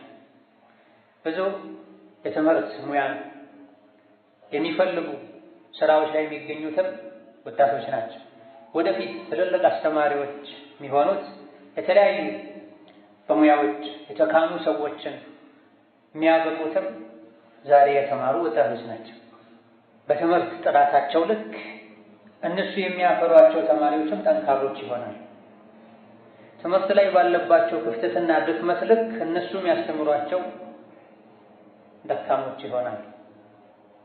ኡማው በሁሉም ለሰው ልጅ በሚያስፈልጉ የእውቀት ዘርፎች አዋቂዎች፣ ተማሪዎች ሊኖሩት ይገባል። ይህ በር ክፍት ሆኖ በመቅረቱ ምክንያት ለኡማው አርአያ መሆን የማይችል ሰው ዘንድ ልጆቻችን ለመማር ሲሄዱ ከትምህርቱ ጋር ፈልገውት ከሄዱት ትምህርት ጋር መጥፎ አኽላቅን፣ ወኔ ማጣትን፣ ዓላማ ቢስነትን፣ ብልሹነትን ተምሮ ይመለሳል። ይሄ በር ክፍት እንዳይሆን ከመጀመሪያ ጀምሮ ኡማው ለትምህርት ትኩረት ሰጥቶ ለሰው ልጅ የሚያስፈልጉ ነገሮችን የዲኑንም የዱንያውን ሸሪዓን በጠበቀ መልኩ ልጆቻችን ቢማሩ አንዳንድ ጋጠወጥ የሆኑ ዓላማ ቢስ የሆኑ እውቀት ያለው ሰው አኽላቅ ምንም አይታይባቸው ሰዎች ከትምህርት ጋር ልጆቻችን ፈልገውት ከሄዱት ትምህርት ጋር ተቃሉ አፍን ብልግናን አስተምሯቸው ባልመጡ፣ ያለባበስ መበላሸትን የአርአያ ማጣትን አስተምሯቸው ባልመጡ። ሰዎች አስተማሪም ብዙ ጊዜ እንደ መላኢካ የሚያዩበት ሁኔታ አስተማሪያቸው የምታደርግ ሴት ልጅ ታያለህ ቤት ከይም ጋር ብትል አስተማሪ ይህን ስታደርግ አይቻለሁ ይሏል። አታደርግም ጋር ብትላት አስተማሪዋ የምትሰማበት ጆሮ የላትም። የምታየው ከምትሰማው የበለጠ አቅሏ ላይ ታትሟል። ወንዱም ጋር ይሄ አስተማሪው ሲያደርግ ያየውን ያደርጋል። ከዚህ የኡማው የወጣቱ የታዳጊው ትልቅ ችግር ንጹህ የእውቀት ምንጭ አለማግኘት፣ ለትክክለኛ ለጠቃሚ እውቀቶች ትኩረት አለመስጠታችን ነው። ትናንት ይሄ በር አለመዘጋቱ ያሳደረው ተጽዕኖ ዛሬ እየታየ ለነገ ስራ እየተሰራ ነው። ልጆቻችን ትምህርት ቤት ሲሄዱ ተበላሹ። ምንድነው የሚያበላሻቸው? ብዙ ጊዜ የአስተማሪዎች መበላሸት ነው ልጆቻችን የሚያስተምሩ። የዛ ችግር መፍትሄው ነው ሁሌ ቁጭ ብሎ ልጆቻችን ትምህርት አበላሻቸው ማለት ነው ወይስ ከ10 ዓመት በኋላ ከ20 ዓመት በኋላ ያ ችግር እንዲቀረፍ ስራ መስራት ነው? እውቀት ካለ ችግሮችን መውጣት እንችላለን። ሀቃችንን ለማግኘት መሄድ ያለብንን መንገድ እንጠቀማለን። ጅህልናን ነውር ነው፣ ውርደት ነው፣ አሳፋሪ ያሳንሳል። እውቀት ካለ የነገሮችን በርበራቸውን ካወቅ ቁልፋቸውን ካወቅ እስከሚቻለው ድረስ መሄድ ትችላለህ። ነገር ግን አለመጻፋችን፣ አለማንበባችን፣ አብረነው የምንኖረውን ማህበረሰብ ጊዜውን አለማወቃችን፣ የዲንም የዱንያም ጠቃሚ የሚባልን ነገር አለመረዳታችን ወደ ታች አውርዶናል። ችግር ያሉን ነገሮችን እንደ ችግር አምነን እንድንቀበል አድርጎናል። ማግኘት መጠቀም የሚቻለውን የለም የማይታሰብ ነው እንድንል አድርጎናል። ዲን ኢስላም መቅራትን፣ መማርን፣ ማንበብን፣ ኢስቲጥላዕን አዳዲስ ነገሮችን ማወቅን የሚያበረታታ ዲን በደረጃ መሆን አለበት። እምነትን በማያበላሽ ስነ ምግባርን በማያበላሽ መልኩ መሆን አለበት። ነቢያችን ሰለላሁ ዐለይሂ ወሰለም ለሰልማን ሂድ የአይሁዶችን ቋንቋ ተማርልኝ ብለው በ15 ቀን ውስጥ የአይሁዶችን ቋንቋ ተምሮላቸው መልእክት ሲልኩ መልእክት ሲመጣ ይተረጉምላቸው። የሰዎችን ቋንቋ ያወቀ ከተንኮላቸው ይድናል ተብሏል። እዛ ለኡማው ማወቅ ያለበትን የሚያስፈልገውን ልጆቻችን እንዲያውቁ ማድረጋል። ከምንም በላይ በቁርአን በሐዲስ ልጆቻችን ማነጽ መቻል አለብን። ትልቁ ምላሽ አሁን ጊዜው የዘመናዊ ትምህርት ጊዜ ነው። ልጆቻችንን አካዳሚ ካላስተማረን የወደፊት የመኖር እድላቸው ጠባብ ነው፣ አስጊ ነው ይላል። መደበኛ ትምህርት ይማራሉ። ሱብሃንአላህ መደበኛው ትምህርት ሸሪዓ ሆኖ ሳለ ማለት ነው። እንደ ሙስሊም ለልጅ የሚያስፈልገው የመጀመሪያ መደበኛ ትምህርት እንደ ሙስሊም መደበኛ ትምህርት ሐላል ሐራም አላህ ተባረከ ወተዓላ ማወቅ ነው፣ ነብይ ማወቅ ነው፣ ቁርአን፣ የሶላት አሰጋገድ፣ የጾም አጧጧም። ከዚህ ውጭ ያሉት ሁለተኛ ደረጃ ትምህርት ነው። ነዓም መደረግ ያለበት ያስፈልጋል። በዘመኑ መሳሪያ ልንጠቀም ይገባል።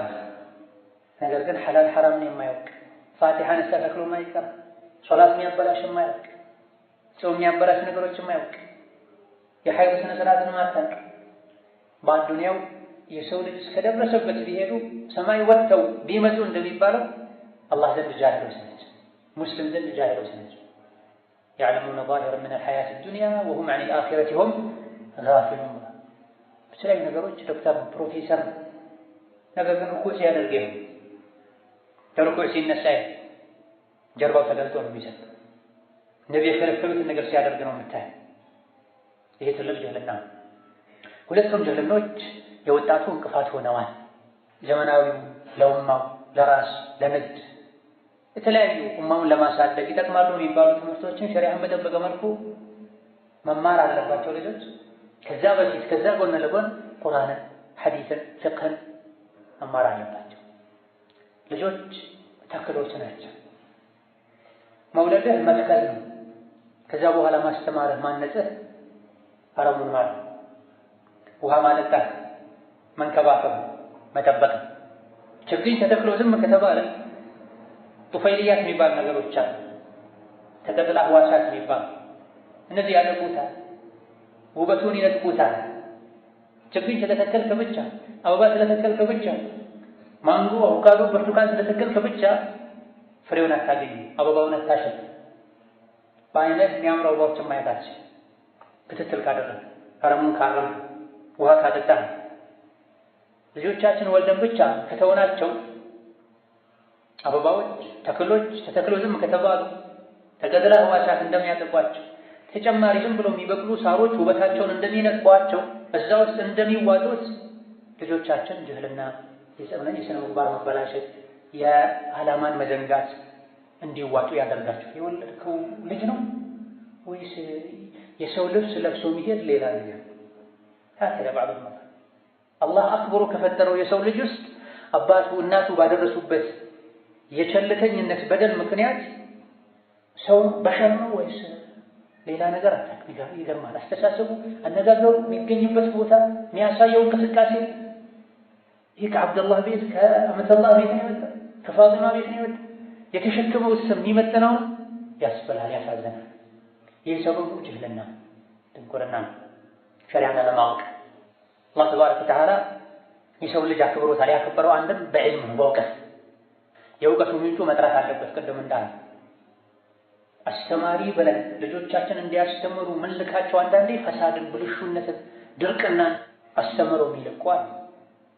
ለምን ታደርጋለህ ሲባል ቲቸር ያደርጋል፣ ሚስት ታደርጋለች። አንዳንዴ መስጂድ መድረሳም ላይ ይዋል። አንተ ቁርአን ይቀራል አደብ ይቀራል ብለህ የላከው ልጅህን የሆነ ጥፋት ባጠፋ ቁጥር አስተማሪ የሚባሉ ኡስታዝ የሚባሉት አህያ ያሉ የሚሳደቡበት ነው። በጭካኔ የሚመቱበት የሚኮረኩሙበት ቁርአን እንዲጠላ የሚያደርጉበት ሁኔታ። ትልቁ አስተማሪ አንተ ነህ፣ አንቺ ነሽ። ከመድረሳ መልስ ከትምህርት ቤት መልስ ጉያ ውስጥ ሊቆዩ ይገባል። የተማሩትን እንዲያሰሙ ልጠይቅ፣ የጻፉትን ሊያነቡልህ፣ የቀን ውሏቸውን፣ ሶላታቸውን፣ ዱዓቸውን፣ ዚክራቸውን ልጠይቅ ይገባል። ይሄኔ ትምህርት ቤት መድረሳ ላይ ያሉት ረዳት አስተማሪ ይሆናሉ።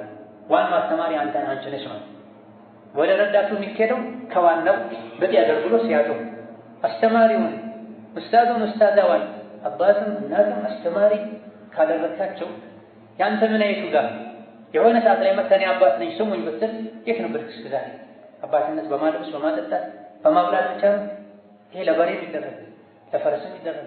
አንተ ጋር ፈረስ ነኝ በሬ ነኝ ማለት ይልሃል። የሆነ ጊዜ ላይ ሲያል ዑመር ጋር አንዱ ሲመጣ ይዞት የመጣው ስሞታ ልጄ መታኝ የሚል ልጅህን ምን አስተምረኸዋል? አይ እረኛ ነው። እንግዲያውስ ሲጠብቃቸው ከሚውሉ ግመሎች ፈረሶች መሃል አንዱ መስለኸውን የመታህ ብለውታል። በማዕናው ማለት ነው ማለት ሀከደ ብዙ ወላጆች ልጄ መታኝ፣ ልጄ አልሰማለኝ፣ ልጄ ከቁጥጥር ውጭ ሆነ። መጀመሪያ ያሳየነው መንገድ ይሄ ስለሆነ ልጆቻችን ላይ ያሉ ትልልቅ ችግሮች አሉ። የግል የጋራ የሚባሉ የግል ችግሮቻቸው በራሳቸው ምክንያት የሚመጡ ችግሮች ናቸው። ሶላትን ቸላ ማለት፣ ማዘግየት፣ ፈጅር ሶላት በግድ ካልቀሰቀስከው አለመነሳት፣ ጾም ላይ መንገዳገድ፣ ተደብቁ ለመብላት መሞከር፣ ወላጆችን አለመታዘዝ፣ ሴት ልጅ ሂጃቧን አለማድረግ የግል ችግሮቻቸው ናቸው። ከዛልክ ሐራምና የተከለከሉ ነገሮችን መዳፈር፣ የዝሙትን በር ማንኳኳት፣ መቀራረብ፣ አደንዛዥ እጾችን፣ አስካሪ መጠጦችን ከመስጂድ ካንተ ከአላህ ከራቁ እነዚህ ነገሮችን መዳፈር። አያ ደግሞ ወደዛ መንደርደሪያ የሆኑ እንደ ጫት ያሉ እንደ ሺሻ ያሉ ወደዛ መግቢያ በር የሆኑ ዘመናዊ መጫወቻ የሚሏቸው ከረምቡላ፣ ፕሌይስቴሽን ኢላ ገይሪ ዛሊክ ወደዚያ መሸጋገሪያዎች ናቸው። ኪሱ ላይ ቁርአን ይዞ ነበር የሚሄደው ድሮ የተከከለኛ አላህን የሚወድ ረሱልን የሚወድ ዲን ያለው አባት ልጅ ድሮ ትንንሽ ቁርአኖችን ኪሱ ላይ ይዞ ነበር የሚሄደው። ዛሬ ልጅ የደረት ኪሱ ላይ ካርታ ይዞ ይገባል። ስጁድ ሲያደርግ አስገድደው ጆሮን ይዘው አምጥተው ስጁድ ሲያደርግ ከኪሱ ካርታ ይወጣል። ሞባይሉን ከፍተህ ብታየው ስክሪኑ ላይ ያደረገው የፈረንጅ ሴት ፎቶ ይሆናል። ከትምህርት ቤት ይዞት የመጣውን ቦርሳ አጋጣሚ ከፍተህ ብታየው የሚያሳፍር ነገር ታገኛለህ። ይሄው ደግሞ በአንድ ቀን አለ፣ በአንድ ጀንበር አለ። ብዙ ወራቶች ብዙ አመታቶች እዚህ ደረጃ እንዲደርስ አድርገውታል። አንተ የለህም፣ አባት እናት የሉም። ያሉት የምግብ ሰዓት ሲደርስ ብቻ፣ የዒድ ልብስ መግዣ ሰዓት ሲደርስ ብቻ። ከዛ በተረፈ ልጅ ኪስ ላይ ምንድን ነው ያለው? ቦርሳው ላይ ምንድን ነው ያለው? ለጥናት ብሎ ሲወጣ ከማን ጋር ነው የሚቀመጠው? ከትምህርት ቤት የሚወጣው 9 ሰዓት ነው፣ ቤት የሚገባው 11 ሰዓት ነው። በዚህ መሀል ያለው 2 ሰዓት በምንድን ነው የሚያልፈው ብለህ ካልጠየቅ ደዩስ ነው። ሰው አንተ ጋር 100 ሚሊዮን አስቀምጦ አማና ከመብላት የበለጠ አማና በልተሃል ማለት ነው። ብር ይካሳል፣ ሰርተህ ታመጣዋለህ። ልጅህ ግን በመጥፎ ነገር ውስጡ ከታጨቀ ከተሞላ ያን ነቅለህ ማውጣት በጣም ከባድ አስቸጋሪ፣ ዋጋ ያስከፍላል። መጨረሻ ላይ እየየ ማለት ምንም ዋጋ ዑድራ አይሆንም አላህ ዘንድ። ልጅህ ንጹህ ወረቀት ነበረ፣ ባዶ እቃ ነበረ፣ በፈለከው ነገር መምላት የምችልበት ዘመን ላይ ስራን አልሰራህም። ሌሎች ባዶ ሆኖ አገኙት፣ የፈለጉትን ሞሉበት። ከዛ በኋላ ምን ይቀበል? ሁለት አይችልም። አላህ ረድቶ እንደው ካወጣኸው ወደ መጨረሻ የሚጠቀሱ ምክንያቶችን አስባቦችን አድርገህ ካወጣኸው ይሳካ ይሆናል። ነገር ግን መልሑቡ ኢላ ሊልሐቢብ አልአወሊ ተብሎ ፍቅር መጀመሪያ ላፈቀሩት ነው ተብሎ የልጆቻችን ልብ መጀመሪያ ያፈቀረው የተዋወቀው ከኳስ ጋር ከሆነ ከፊልም ጋር ከሆነ ዝም ብሎ ከመተኛት ጋር ከሆነ እንደፈለጉ ከመሆን ጋር ከሆነ አባብለህ ቀስ አድርገህ አክመው እንኳን በሽታ ብታወጣው ልቡ የሚዞረው ወደዛ ቀልብ የተባለው የሱርዓቲ ተቀልቢሂም። ሁለተኛው የወጣቶች ችግር አጠቃላይ የሚባል ችግር። አጠቃላዩን ችግር የሚወልደው ማህበረሰቡ፣ ወላጆች ናቸው፣ ትምህርት ቤቶች ናቸው፣ ጎረቤቶች ናቸው። ወላጆቻቸው የሀገራቸው ሰው ያሳያቸውን ተከትለው ይሄዳሉ። ችግር ይወልዳል። ይህን ችግር ማስወገድ የሚቻለው በጋራ ሲረባረቡ ነው። ወጣቶች ከችግሮች ሁሉ ነፃ ሆነው አላህ ተባረከ ወተዓላ በሚወደው መንገድ ይሄዱ ዘንድ ለይተው ማወቅ የሚችሉበት እድሜ ላይ ሲደርሱ ራሳቸውን ማስተካከል የራሳቸው የቤት ስራ እንደሆነ ማወቅ አለባቸው። ወላጆች ግዴታውን ካልተወጡ ድሮ የሆነ ጥፋት ጠፍቷል ብለው ያን ጥፋት ተከትለው ለባሰ ጥፋት መሄድ የለባቸው። ክፍት ጊዜያቸውን በመልካም ነገር ሊሞሉ፣ ሶላትን በአግባቡ ሊሰግዱ፣ ልብ የሚያረጋጋው ህይወትን ደስተኛ የሚያደርገው የባዳ እንደሆነ ዝክር እንደሆነ ሊያውቁ ይገባል። ይሄን መንገድ ከጀመሩ ወላጆች ሊያግዟቸው ይገባል። አንዳንዴ አላህ ተባረከ ወተዓላ አግዟቸው ጥሩ ጓደኛ ሰበብ ሆኗቸው የሆነ ቦታ ላይ የሰሙት ትምህርት ሰበብ ሆኗቸው ለመስተካከል ይሞክራሉ። ነገር ግን ቤት ውስጥ ያለው አየር ይመልሳቸው። የተለያዩ መጥፎ መጽሔቶች አሉ፣ ዘመናዊ ሚዲያዎች አሉ። አባትና ራሳቸው የኸይር እንቅፋት የሚሆኑበት አጋጣሚ አለ። ዒባዳ፣ ወደ አላህ መመለስ፣ ህይወትን በዲን መምራት ቀላሉ ከችግሮች ሁሉ የምንወጣበት መንገድ ነው። ለዚህ ነው ነብዩ ሰለላሁ ዐለይሂ ወሰለም ገና ከመጀመሪያ ጀምረን ልጆችን በሶላት እንድናዛቸው 7 ዓመት ሲሞላቸው 10 ዓመት ሲሞላቸው ስገዱ ብለን እንድንመታቸው ያዘዙ። ይሄ ምሳሌ ነው። ከውሸት እንዲርቁ እንድናዛቸው፣ ሴት ልጅ ሒጃብ እንድታደርግ ከ8 ዓመቷ ጀምረን እንድንመክራት፣ 10 ዓመት ሲሞላ ልክ እንደ ሶላት ልበሺ ብለን እንድንቆጣት ማሳያ ነው። ልጆቻችን ሶላትን ቸላ ካሉ፣ ሶላትን ከተው ሌሎች ነገሮችንም ቸላ እንደሚሉ እንድናውቅ ነው ሶላትን እንደ ምሳሌ የጠቀሱ። ሆን ብሎ ሶላትን ቸላ የሚል ሌሎች ነገሮችንም ቸላ፣ ሶላትን ጠብቆ በሰዓቱ የሚሰግድ ሌሎች ነገሮችን ይተገብራል። ሶላት ላይ ብዙ ችግሮችን እያየን ነው። መስጂድ ስንገባ በግራ በቀኝ 5-6 ልጆች ተሰብስበው የቃም ሰዓት ደርሶ ማለት አላሁ አክበር ብሎ ቃም ሲጀምር ለውዱእ የሚሄዱ አሉ። አላሁ አክበር ተብሎ ፋቲሓ ሲቀራ ጋጋታ፣ ጫጫታ፣ ረብሻ፣ ድብድብ፣ ስድብ እንሰማለን። ሶላት የሰላም የመረጋጋት የመልካም ሪዝቅ በር ነው። ወአምር አህለከ ቢሶላት ወስጠቢር ዐለይሃ ላ ነስአሉከ ሪዝቀን ነሕኑ ነርዙቁክ። ሪዝቁ ምግብና መጠጥ ብቻ ነው፣ እንጀራ ዳቧል። መልካም አኽላቅ ሪዝቅ ነው። የልጆች መስተካከልና የአይን ማረፊያ የሚሆናቸው ሪዝቅ ነው አላህ የሚሰጥ። ስለዚህ ለልጆች መስተካከል፣ ለመልካም አኽላቅ ሶላት ሰበብ ይሆናል። አላህ ይረዝቀዋል ለሶላት ትኩረት የሚሰጥ። ለዚህም ነው ከ7 ዓመት ጀምረ ገና ለጋ እያሉ እንዳደረካቸው መሆን የሚችሉበት እድሜ ላይ ልጆችን ሶላት አስተምሩ የተባለ። ትልቁ ለልጆች መስተካከል ሰበብ ዲን ነው፣ ዒባዳ ነው ብለናል። ይሄ የሚሳካው በወላጆች ነው።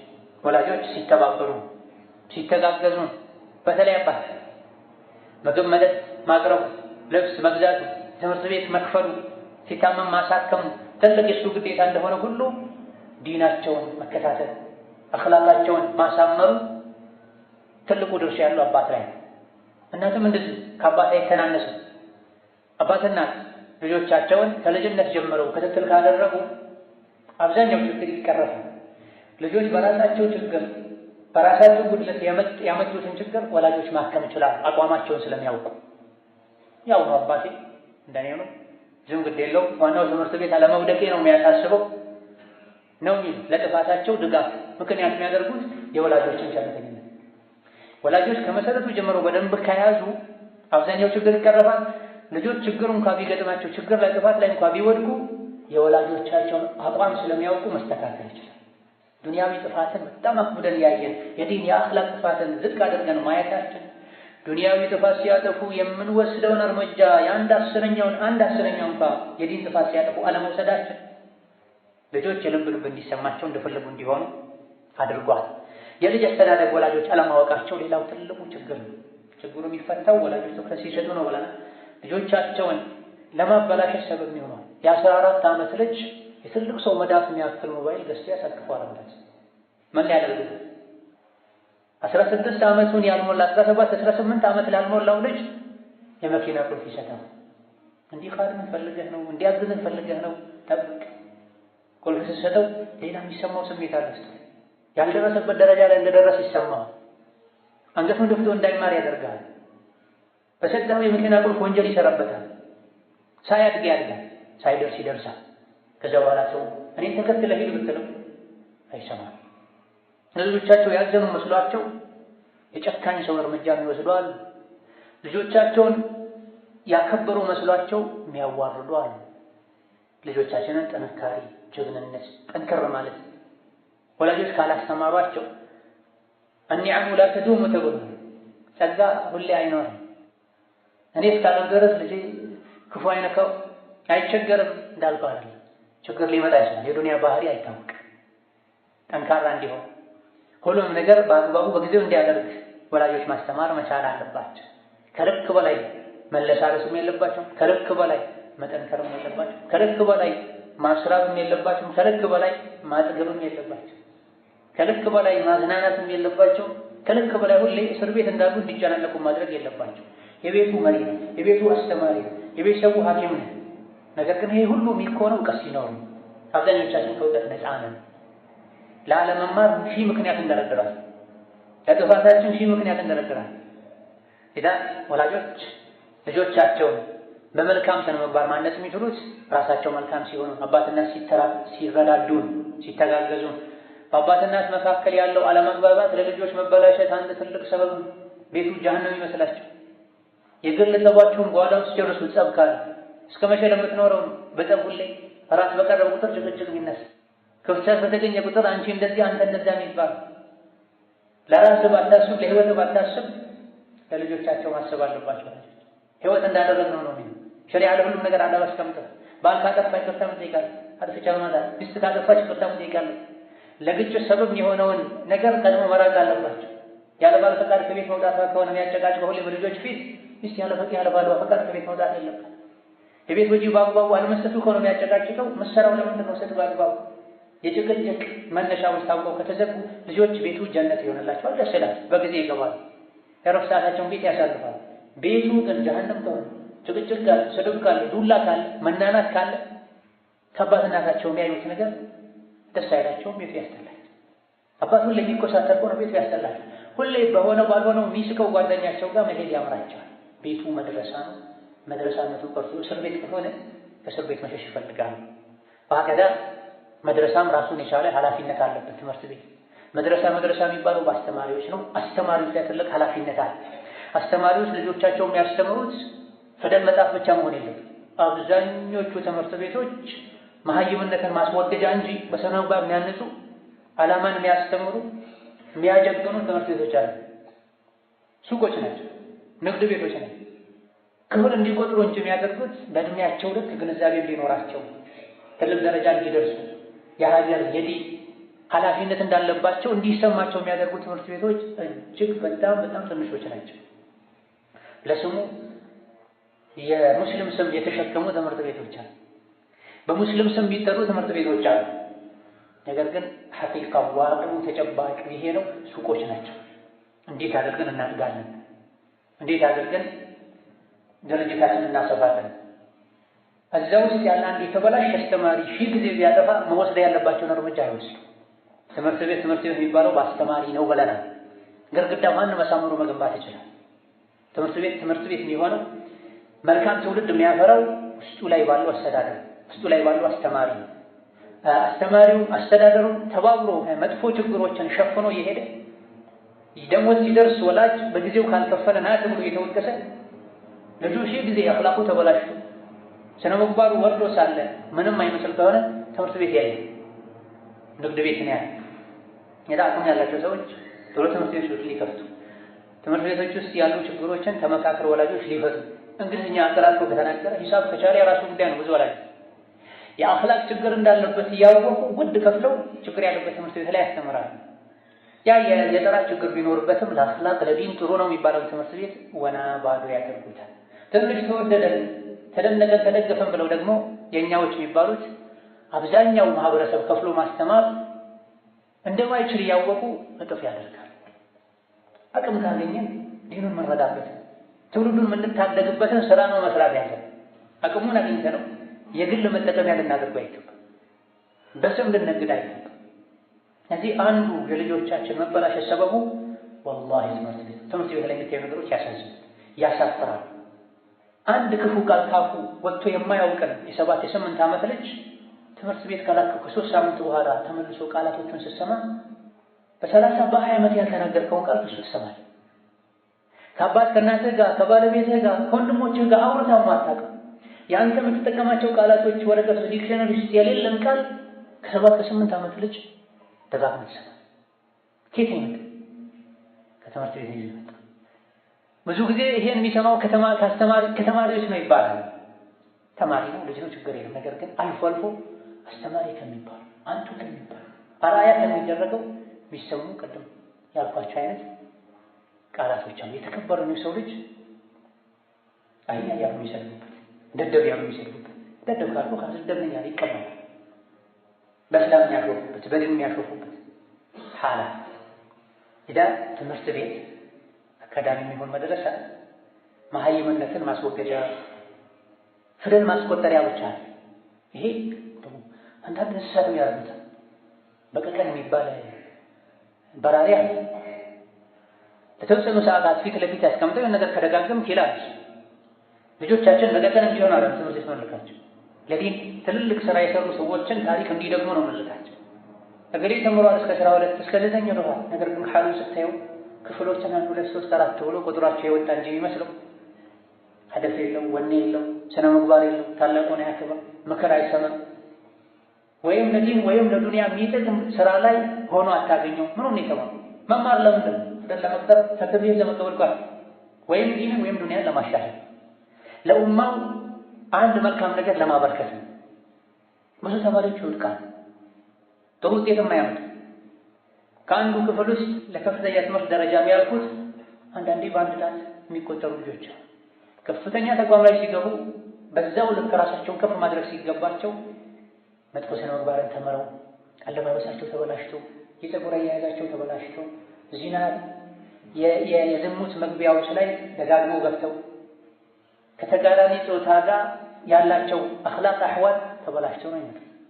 ከላይ እስከ ታች ትምህርት ቤቶች የትምህርት ተቋማት የስነ ምግባር መበላሻ ሆነው ነው የሚታዩት። አብዛኛው ጊዜ ከስንት አንድ አላህ የረዳቸው ጥሩ ጓደኛ የገጠማቸው ሊስተካከሉ የመስተካከል ሰበብ ሊሆን ይችላል። ሌላ አሁን የችግሩ መፍትሄ የመጀመሪያውን መድረሳ ቤትን ማስተካከል፣ ዋና አስተማሪዎችን አባት እናትን ማስተካከል፣ ልጆቻችን ዓላማ ግብ እንዳላቸው ማስተማር። ግብ ያለው ሰው የትም ቢሄድ ዓላማውን አይረሳም። ዛሬ በዚህ ሰዓት ከዚህ እስከዚህ ሰዓት ባለው ይሄን ያክል መስራት አለብኝ ያለ ሰው ከዙሪያው ያሉ ሰዎች ስለተኙ ዝም ብሎ አይተኛም። ስራ ሳይጨርስ ሙሉ ረፍት የምናገኘው ጀነት ስንገባ መጥፎ ስነ ምግባርን ጨርሰን ስናስወግድ የሚል ወኔ ያለው እንዲህ አይነት ትምህርት የወሰደ ልጆች ሊኖሩን ይገባሉ። በመጨረሻም ለልጆች መበላሸት ሰበብ ጓደኛ፣ የአባት እናት ጓደኛ፣ የልጆች የራሳቸው ጓደኛ። ጓደኛ ማን እንደሆነ ነገርኝ፣ አንተ ማን እንደሆንክ እነግርሃለሁ ነው የሚባል። ልጆቻችን ትምህርት ቤት ጓደኛቸው ማን ነው? ከትምህርት ቤት መልስ አብረው የሚመጡት መንገድ የሚሄዱት ከማን ጋር ነው? 13 ሰዓት ከአንተ ጋር ቢውል ለ3 ደቂቃ ከመጥፎ ጓደኛ ጋር ከዋለ ልጅህ ወይም ከዋለች ያለምንም ጥርጥር ይበላሻል። ከዙሪያቸው ያሉ አብዛኞቹ ሰዎች ለአርአያነት ብቁ እንዳልሆኑ ካልነገርናቸው በሚያዩት ነገር ይደነቃል። ቁርአን ልበሽ የሚለው እንደዚህ ነው፣ ነቢይ ልበሽ ያሉት እንደዚህ ነው ብለን ደግመን ደጋግመን ካልነገረን፣ አላህና መልእክተኛ ያዘዙትን ሰርተን ካላሳየን ውጭ የሚያዩት ሚዲያ ላይ የሚያዩት ትምህርት ቤት ከጎናቸው ከምትቀመጥ ልጅ የሚያዩት ተጽዕኖ ያሳድራል። ጓደኞችን በደረጃ ከፋፍለን እናስቀምጣቸው ይገባል። የ3 ደቂቃ ጓደኛ ሊኖር ይችላል። የ6 ሰዓት ጓደኛ ሊኖር ይችላል። ታክሲ ባስ ላይ የሚያገኙት ጓደኛ ሊኖር ይችላል። የጎረቤት ጓደኛ ሊኖር ይችላል። ዘመድ ትንሽ ዝምድና ስላለው እንደ ጓደኛ የምንቀርበው ሰው ሊኖር ይችላል። ከቤት መስጂድ፣ ከመስጂድ ቤት፣ ከቤት መድረሳ፣ ከመድረሳ ቤት ጓደኛ ሊሆን የሚችል ሰው ይኖራል። ነገር ግን በሁሉ ነገር አርአያ የምናደርገው ምናማክር፣ ምንቀናበት፣ ምንኮራበት አንድ ጓደኛ 2 ጓደኛ ይበቃናል። መለኪያው የመስጂድ ሰው ይሆን፣ ቁርአን የሚቀራ በራሱን የሚጠብቅ ታላቁን የሚያከብር ታናሹን የሚያዝን ትክክለኛ ሙስሊም የሆነ ጓደኛ ሊሆን ይገባል። የምናውቀውን ሁሉ ጓደኛ ልናደርግ አይገባም። እኛ አድርገነው ካዩ ልጆች ጓደኛ ያደርጉታል። የሰው ልጅ ያለው አንድ ልብ ነው። ያ ልባችን ውስጥ መኖር ያለበት አላህ ብቻ ነው። ከጀመርንም አላህ የሚወዱ ሰዎች ናቸው።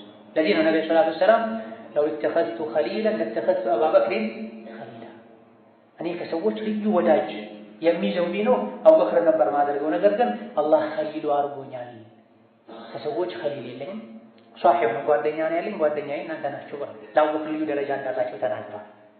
ታዲያ የጓደኛን አደገኝነት የሚያስከትለውን ጉዳት ካልነገርናቸው ያገኙትን ሁሉ ጓደኛ ያደርጋል። የመጣ ጓደኛ በሙሉ ሰላም ብሎ ጨብጦ ብቻ አይሄድም። የውሸት ችግር ያለበት የውሸት በሽታን ለጥፎበት ይሄዳል ልጅህ። የስርቆት በሽታ ያለበት የስርቆት በሽታን ልጅህ ላይ ለጥፎበት ይሄዳል። ማታ አባቱ ሲተኛ ከኪሱ 50 ብር ወስደህ ይዘህና በረፍት ሰዓት ወጥተን እንዲያን ነገር እናደርጋለን ይለዋል። ቆሻሻ ፊልም የሚያይ ጓደኛ ካለም ቆሻሻ ፊልምን የማየትን ትርፋትና ሸይጣናዊ ጥቅም ይነግረዋል።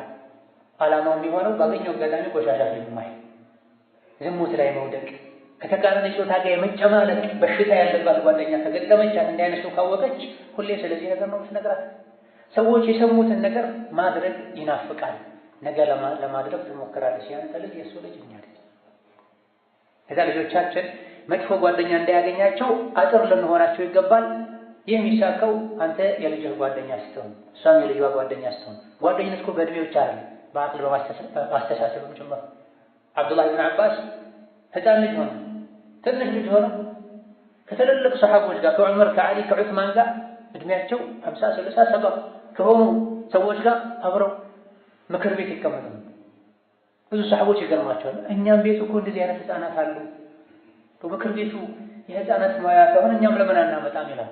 አላ አብዱላህ ብን አባስ በእድሜ ህፃን ቢሆኑ ከትልልቆች ጓደኛ እንዲሆኑ አብረው እንዲቀመጡ ያበቃቸው ጭንቅላት ነበራቸው። እዚህ የበቁት እዚህ ለዚህ ያደረሱት አብረዋቸው በዋሉ ሰዎች ምክንያት። ዑመር ረዲየላሁ ዐንሁ አርዳ ስለ አብዱላህ ብን አባስ ሌሎች ያደረጉትን ስላወቁ የዚህ ልጅህን ጓደኛ አድርገው፣ አንተ ጓደኛ ስታደርገው ሌሎች ጋር ሄዶ ማግኘት የሚፈልገው ነገር ከአንተ ያገኛል፣ ከአንቺ ታገኛለች።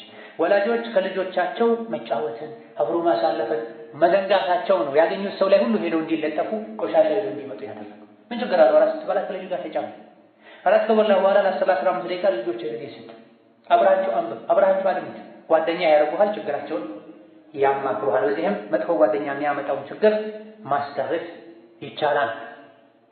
ወከዛሊክ ማህበረሰቡ በጋራ ኃላፊነት አለበት። መስተካከል የሚፈልጉትን በማገዝ የተበላሹትን በመምከር የኔ ልጅ ሲያጠፋ የራስህን ልጅ በምታረመው መልኩ በማረም ያንተ ልጅ ጥሩ ነገር ሲያደርግ እኔ ያንተ ልጅ በማበረታታት ያጠፉ የተመለሱ ካሉ መቼም እሱ አይስተካከልም የሚል አይነት አስተሳሰብ ውስጣችን ላይ ይዘን የሚስተካከሉትን አለማበረታታት የማህበረሰቡ ችግር። አንድ ሰው ሲወድቅ ሲያጠፋ ሁሌ እሱን መተቸት መኮርኮር እንዲስተካከል እድል ለመስጠት የማህበረሰቡ ችግር። እነዚህ ችግሮችን ተስፋ ሳንቆርጥ ተባብረን ተጋግዘን ለማስወገድ ጥረት ካደረገ ዱዓ ካደረገ ገና ስናገባ ጥሩ እናት ከመረጠን ካገባን በኋላም እንዲስተካከሉ ጥረት ካደረገን ሚስቶቻችን ካስተማረን ከመከረን እነሱም እንዲስተካከሉ ዱዓ ካደረገን ለልጆቻችን ጥሩ ትምህርት ቤት መድረሳ ከመረጠን ለዕልም ለትምህርት ስንሄድ አብረን ይዘናቸው ከሄደን የተለለቁ ሰሃቦችን ታቢዒዎችን የዲን መሪዎችን ታሪክ ከነገርናቸው ለአካለ መጠን ከደረሱ ጋብቻ ካስፈለገ አቅም ካለ ፈጥነን ከሐራም ከዝሙት እንዲደበቁ ከዳርናቸው ጓደኛ ካደረግናቸው ችግሩ ቀላል። ነገር ግን ሙሉ በሙሉ ማድረግ የምንችለውን ርግፍ አድርገን ትተን ልጆቻችን ተበላሹ፣ አኽላቃቸው ተቀየረ፣ ምን ይሻላል ብቻ ምንል ከሆነ ራሳችን ከችግሩ ውጭ ያሉትን ተመልካች ብቻ ከሆነ ነገሩ የባሰ ይሄዳል። መስጂድ ላይ የሚደባደቡ ልጆችን ታያለህ። መስጂድ ውስጥ ካርታ የሚጫወቱ ልጆችን ታያለህ።